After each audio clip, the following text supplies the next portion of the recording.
Why I regret spending 9 years playing Destiny and why it's too late to quit is now a viral video that has been trending on YouTube and in the Destiny 2 category. It just recently hit my radar, so I decided I'm going to watch and react to it with you all here. So let's jump right into it. So before you do decide to jump into Destiny 2, here's what's in store for you. Disclaimer, I'm a complete idiot and have no clue what I'm talking about, so please do not treat any of this senseless rambling as meaningful or valuable. Unless you agree with it, then I was dead serious. After playing for 9 years and thousands of hours, I have never made a friend playing this game. Okay, so his first point is that after 9 years and thousands of hours, he never made a single friend when playing this game. My personal experience after playing for 9 years and for thousands of hours is that I've made dozens of friends in this game. I wonder if my experience is unique though. Comment down below how many friends you have made over the course of playing Destiny 1 or Destiny 2 for years. Off to a good start. Sure, it takes some effort to make friends, but to not make any after 9 years of playing should take even more effort. I type in chat and PvP, I've done LFGs, I've added people as Steam friends, but we never really feel like playing together. Why? Well, I typically have a bunch of boring stuff that I need to do and they don't, and vice versa. Playing boring stuff with a friend can be fun, but not so much if it's somebody you've only just met. That is such an extremely valuable point that he just made that a lot of people don't think about critically, which is that all the different friends that you make in Destiny 2, a lot of times you'll have different schedules, and so one of them will progress a quest that they need to do for a certain exotic, or maybe they'll finish their pinnacles in Gambit, and so when you log on to play and you join up with them, they're like, oh, I already did my pinnacles in that activity, or I already beat that quest, and so therefore they don't necessarily want to do that with you because they have a whole Christmas list of objectives that they need to take care of themselves. And while it is fair to criticize and say, well, why don't you just help your friend and then your friend will help you, that does create more than double the time you would be playing Destiny, which is already just an insanely time-consuming game. It would be really nice if Bungie were able to implement a sort of system where those that help others beat quests that they've already beaten are rewarded greatly, because it definitely sucks wanting to log on and play with your friends and they've already beaten the thing that you're trying to do. The best way to play Destiny 2 is with friends that you've already made from somewhere else, because, simply put, Destiny 2 isn't a great friend-making environment, in my opinion. Not because the community is toxic, but because the game is. You may argue against this, since it is in your best interest to have friends in this game.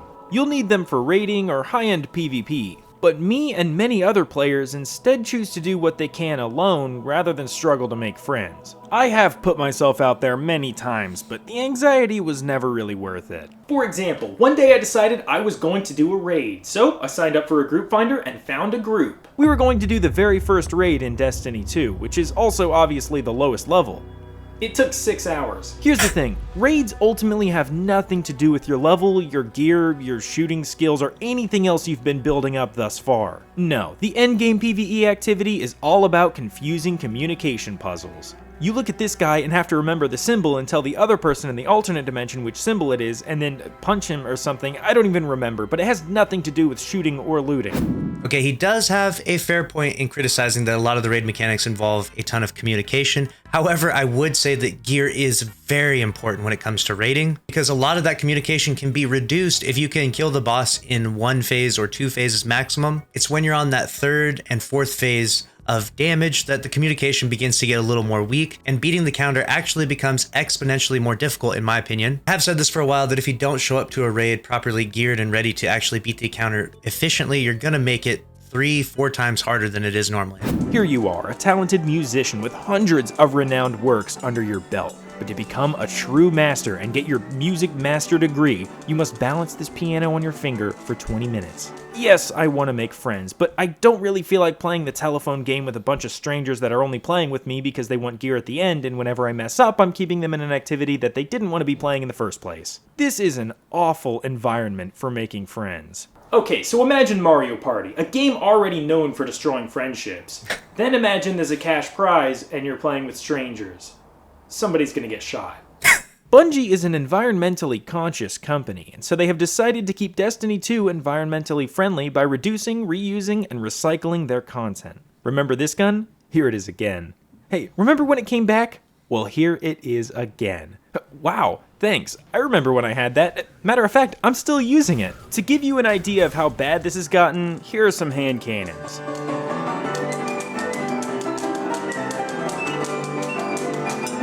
And here are some shotguns.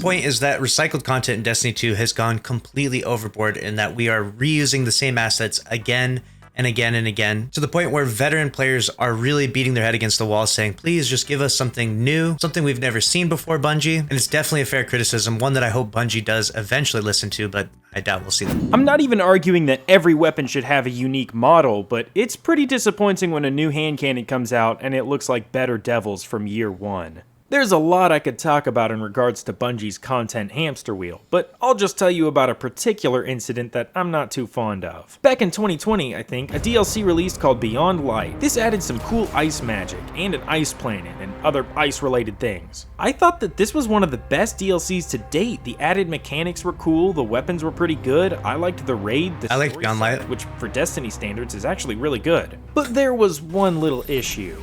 They removed like half of the content that the game had accumulated. Hundreds of weapons had their power locked at the floor, and several planets were removed entirely, bringing their campaigns and gear with them. Now, Bungie saw this as a sort of weight loss surgery. The only issue is that the game was actually anorexic, and they removed its legs. But don't you worry, that content will be back with a vengeance, and a price tag.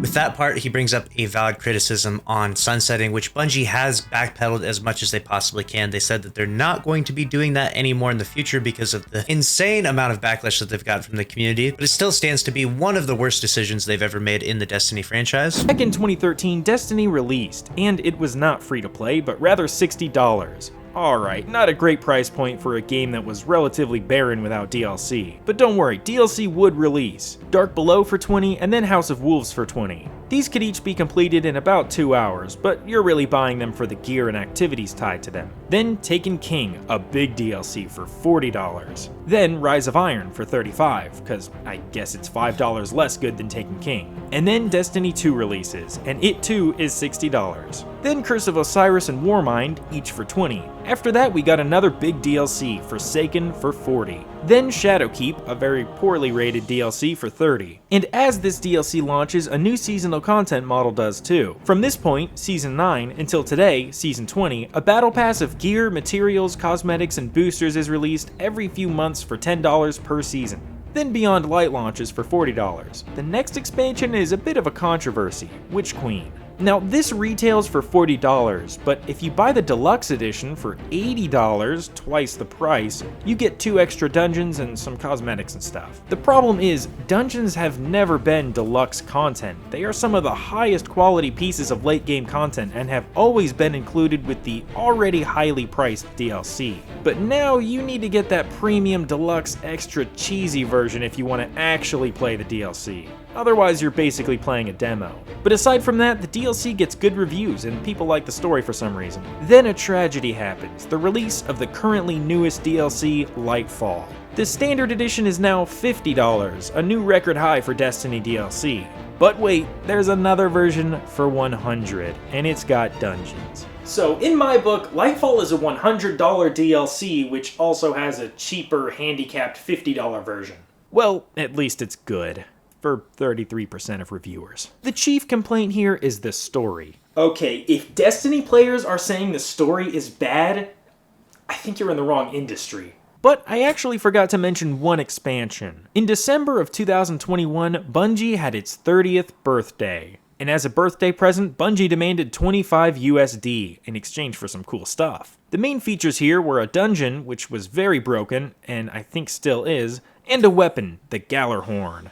Now, those of you that don't play much Destiny might be confused because you probably recognize this gun. This is sort of like the Destiny rocket launcher. Well, it was in the first game, and now, to celebrate this milestone with the community and everything we've been through, it can be yours again for only $25. So how much has a Destiny veteran paid so far? Adding up the price of every DLC, with the 2 most recent being deluxe editions since they include vital content, and adding all 12 paid season passes since they include essential content as well, we come out at $710 US. Plus tax, it's well over $750. That's enough money to buy 116 pounds of Swedish fish, or 168 gallons of Dr. Pepper. Or you could buy a laptop or something, but still, that's a lot of money to invest without getting a single Swedish fish in return. Oh, and they also got $3.6 billion when they were acquired by Sony. Later that year, they monetized Halloween. Who's the CEO again? Hitler? Yeah, I'm pretty sure it's Hitler. But hey, at least you got to experience some cool campaigns before they were banished to the content vault. His point with the last part is that the price hike of Destiny content has gotten higher and higher with time, and that is honestly an extremely valid criticism. I have no clue why Bungie is charging more and more money and seemingly giving us less and less or more and more recycled content. This is a topic that I've brought up several times in other videos as well, and one that a lot of the community currently is very upset about. I understand inflation is going to be an issue with some of these things. Of course, you're going to see an increase in price, but over the course of the last 8 years as Bungie has developed Destiny, we went from needing Eververse to keep the game going one expansion at a time, to now needing an expansion, a dungeon pass, 4 season passes, Eververse cosmetics, and on top of that, cosmetic event passes, not to mention a $2 increase to seasonal passes that was just implemented. How much more are we going to monetize this franchise, Bungie? Destiny 2's story sucks. There are countless holes in plots and weird caveats that don't really need to be there. No character development, no risk. The only campaign that felt like it had real weight was the base Destiny 2 campaign, which had high stakes and almost decent characters and a fantastic soundtrack. The Red War.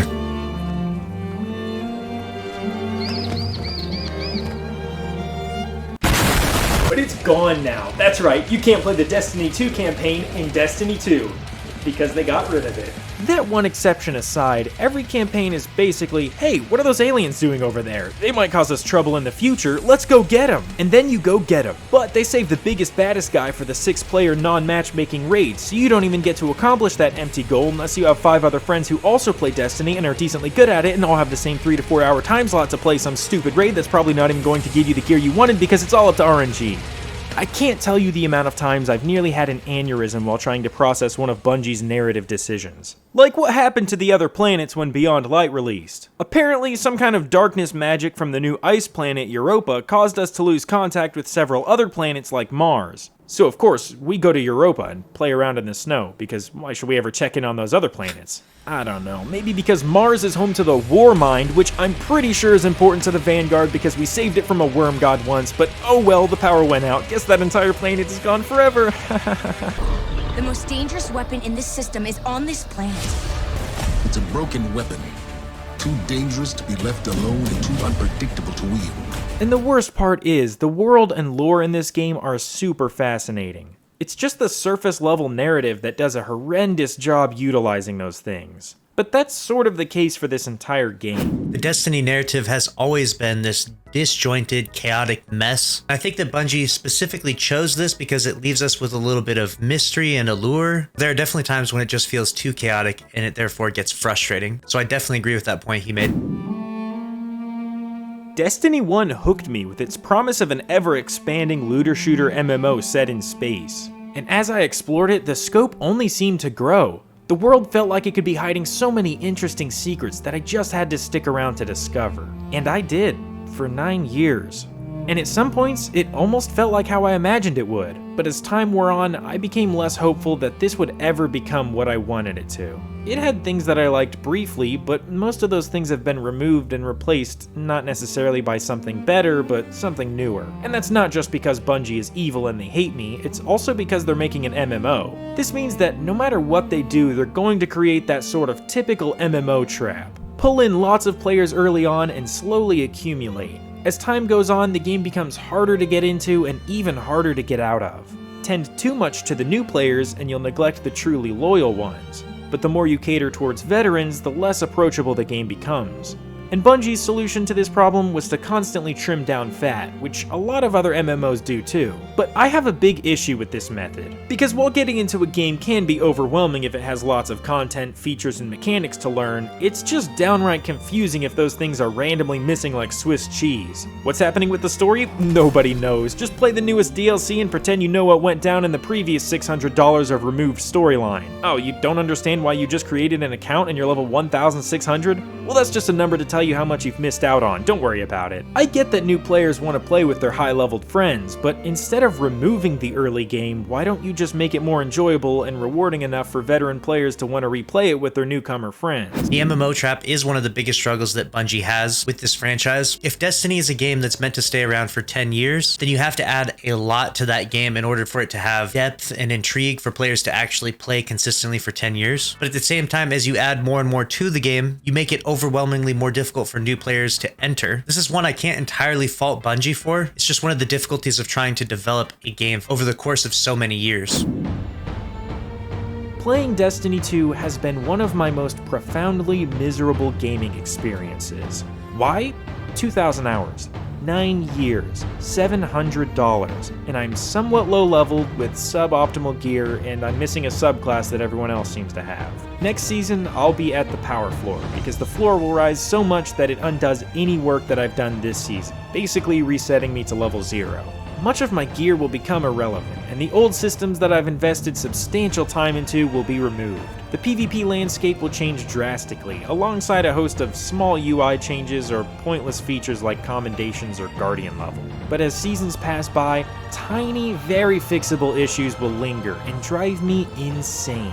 Keep in mind that it took Bungie until only a couple of seasons ago to give old exotic weapons PvP kill trackers when masterworked. This is a little number that took them years to add. Shader thumbnails are still horribly inaccurate. Menus still close when you're arriving somewhere. Oh my gosh, please make this stop. These things are not that bad, but for how many years are they bearable? And those are just the little things. See, every season introduces a new exotic armor piece for each class, but most of the time, one or more of them are immediately removed for weeks on end because of some glitch that Bungie apparently can't seem to figure out. We're looking at you, Kepri's Horn, Point Contact Cannon Brace. Am I missing any? But suspiciously enough, whenever there's a glitch that allows players to exploit something to their benefit, Bungie is able to figure it out in just a couple days.